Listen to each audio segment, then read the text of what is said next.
Hi, class. I just wanted to give you a rundown on the critical thinking exam, part number one. There are some people who got them all right, and that's understandable because all the answers are right there for you to find them. But other people who, filled in for answers just sort of off the top of their heads, and some of those answers might have been logical, they might have been correct. It's just that on the prompt itself, I ask you that I'm looking for answers that are from the actual printout so that I can see that you're actually going to that and learning from it. So that was my hope anyway, even though probably a lot of you are going to be forgetting a lot of this right after you do it.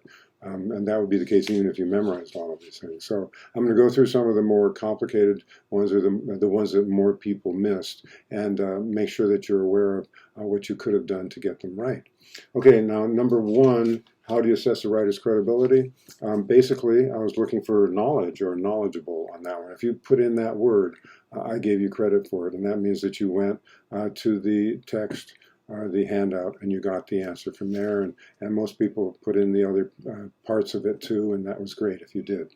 Number two, the second one, a lot of people miss that.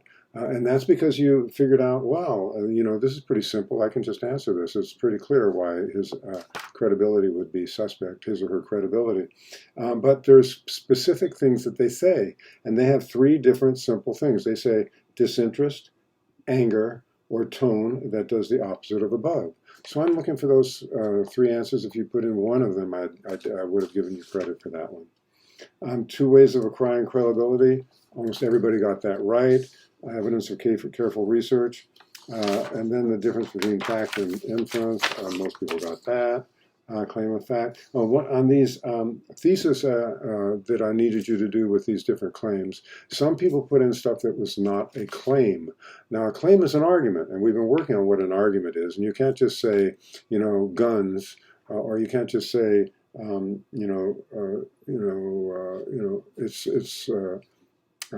voting is important. That's not a claim. You need to make a claim. So some people didn't make claims there, and so that was minus 1.5, because if you got the definition right, then you get 1.5 on that. The inductive reasoning, some people missed how is the reliability of an argument arrived on inductively, and that's the quantity and quality. Those are the two words I'm looking for there. And some people if you put in something different, then you didn't get credit for that. What's deductive reasoning? Most people got that right. You needed to put in an example from your own knowledge or your own logic. And if you didn't get it quite right, I tried to explain how it might have been a little bit off, but a lot of people got that right too. Now, in terms of the logical fallacies and the definitions of them, you had to put these in your own words. And people did pretty well on them. One that a lot of people seem to miss is the faulty use of authority. Some people put, if you're using an authority in or experts in your argument, then it's a faulty use of authority. Well, no, we always use experts, or at least in argument essays in college, we use experts. That's what the people who publish are. And so it's not just using them; it's using phony experts, or using things that are out of context from experts, or false experts, people who tell lies, that kind of thing. That would be a faulty use of authority. Others, let's see, slippery slope, that's another one that quite a few people missed. It's not just two things. The second thing doesn't follow from the first thing. It's three things. That's what differentiates it from faulty cause, or some of the other